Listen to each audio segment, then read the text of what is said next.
Our story begins in the ancient highlands of Ethiopia. It is a land of profound history and deep spirit. Long before many modern nations were even imagined, great kingdoms rose and fell here. This is the cradle of humanity, a place where the story of kings is written into the mountains, a place where the story of queens is written into the rivers. We must look back to understand the foundation of this legacy. The Aksumite Empire, a powerful force in the ancient world, stood tall and proud. It traded with Rome. It traded with India, a beacon of civilization and strength. This was not just a kingdom. It was a testament to African greatness, a symbol of what our people could build and sustain through wisdom and unity. The air in these ancient lands still whispers legends. It speaks of a lineage not just royal but divine. The Aksumite kings were not merely rulers. They were guardians of a sacred trust. They built incredible monuments, the towering obelisks of Aksum, which still stand today. These stone giants pierce the sky, reminding us of the ambition and faith of our ancestors. They are silent witnesses to power. They are silent witnesses to belief. They are silent witnesses to an unyielding spirit that refused to be conquered or erased. This history is not just a collection of dates, nor simply names. It is the living soul of a nation and a people, the source from which a powerful identity was forged. Early Ethiopian empires established a tradition of independence that echoed through centuries. They held their ground against foreign invaders. They maintained their unique culture. They preserved their faith. This legacy of sovereignty became core to the Ethiopian spirit. It taught the world Africa had its own glorious crowns and its own powerful thrones. From the ashes of the Aksumite glory, a new chapter was written. This chapter was defined by the rise of the Solomonic dynasty. This was not just a change of rulers, it was the beginning of a sacred story. The legend, as told in the Kebra Nagast, the glory of kings, is powerful. It tells of the Queen of Sheba, known as Makeda in Ethiopia, who journeyed to Jerusalem. She went to witness the wisdom of King Solomon. From their union, a son was born, Menelik I. He became the first emperor of this divine line. He returned to Ethiopia with the Ark of the Covenant, a sacred treasure, sealing a holy pact between God and his people. This dynasty ruled Ethiopia for centuries. It was an unbroken chain of kings and queens who carried a divine mandate. They were not just political leaders. They were seen as the chosen guardians of their nation and their faith. This belief gave the Ethiopian monarchy a unique and powerful authority. It unified the people under a shared identity and a common destiny. The emperors were the defenders of Orthodox Christianity, which became the soul of the nation. This spiritual foundation gave the people immense strength. It was a strength they would need to face the many challenges that lay ahead. The Solomonic emperors were more than just symbols.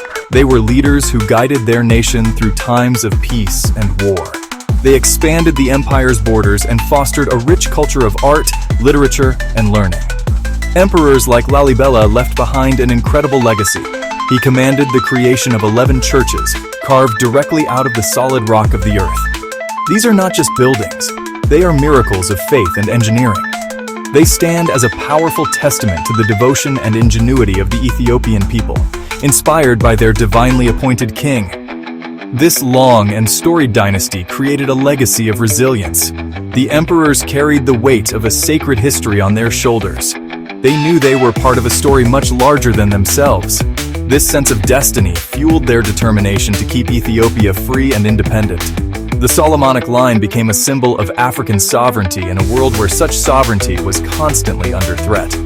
Leadership, rooted in faith and purpose, can guide a people through the darkest storms and into the light, a beacon for all to see.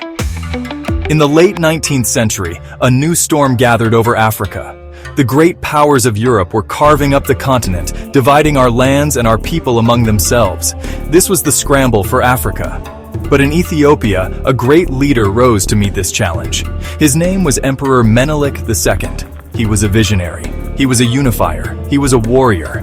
He understood the threat and knew unity was the only way to face it. He began modernizing his nation while holding fast to ancient traditions. A wise strategist, he brought together many regions and peoples under one banner. He prepared Ethiopia not just for battle, but for its place among nations. He defended not just a throne, but the idea of African freedom. The ultimate test came in 1896. The Italian army invaded, expecting an easy victory. They were wrong. At the Battle of Adwa, Menelik II led a vast, determined Ethiopian army, men and women from all corners of the empire. They fought for their land, for their faith, for their freedom, and they won a decisive victory. Adwa shook the world and inspired black people everywhere. It proved unity, and a righteous cause beat any army. Behind every great king there is often a great queen. Alongside Emperor Menelik II stood a woman of incredible strength and intelligence, Empress Taytu Betul. She was not a silent partner. She was a powerful force, a brilliant strategist and a shrewd diplomat, a fierce patriot whose name, Taytu, Sunshine, fit her light. She saw the colonial threat clearly and refused to bow. She examined every document, wary of traps and deceit. She uncovered the deception. Italy's version implied a protectorate. Amharic said otherwise. She urged rejection of the fraud. She raised and equipped thousands. More than advisor, she was a mobilizer, a true warrior queen who marched to the battlefield. She stood against compromise or surrender. She believed in total victory and absolute sovereignty. Her legacy proves leadership is not a man's domain.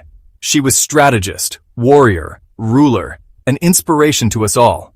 Her story teaches vigilance. Read the fine print. Resist control. Empress Taytu, the light of Ethiopia, still guides us towards strength, wisdom, and uncompromising courage.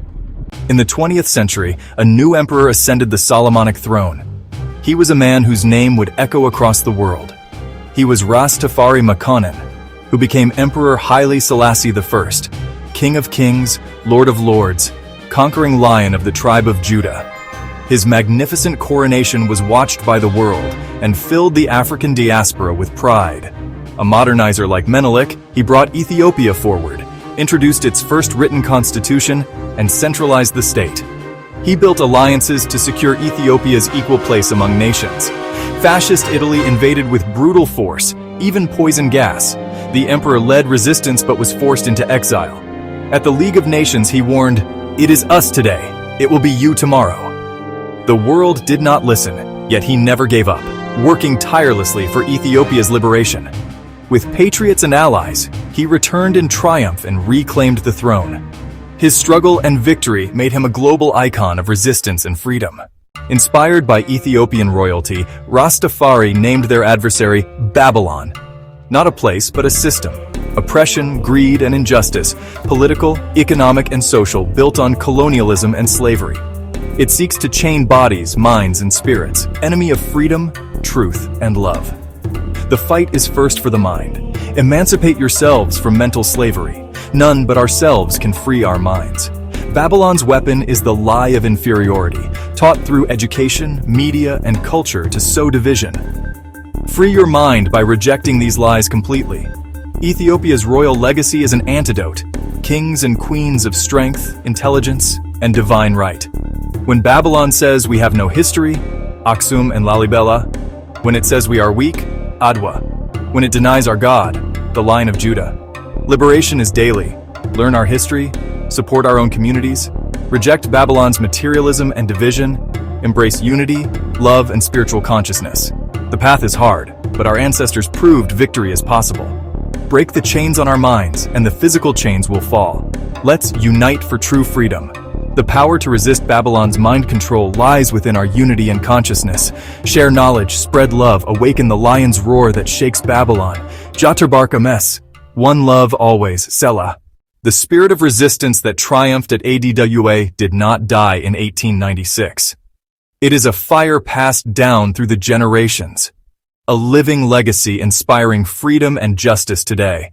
Their victory was more than military. It was psychological. A crack in colonial arrogance, a seed of possibility. Resistance is not futile. David defeats Goliath. Ethiopia's sovereignty fueled independence movements across Africa. Its colors, green, gold, red, became symbols of African pride and liberation. The same colors bind diaspora to motherland. His warning against tyranny still echoes. We must not be silent. Even after darkness, the light can be rekindled. Babylon adapts. Dividing, exploiting, controlling minds. Our greatest weapon remains our unity. Stand against injustice, support each other, never forget the lessons of our history. The story of Ethiopia's royal legacy is not just a history lesson, it is a call to action, a map toward true freedom. Their lives, the faith of Rastafari, and our long resistance reveal one truth. We are stronger together.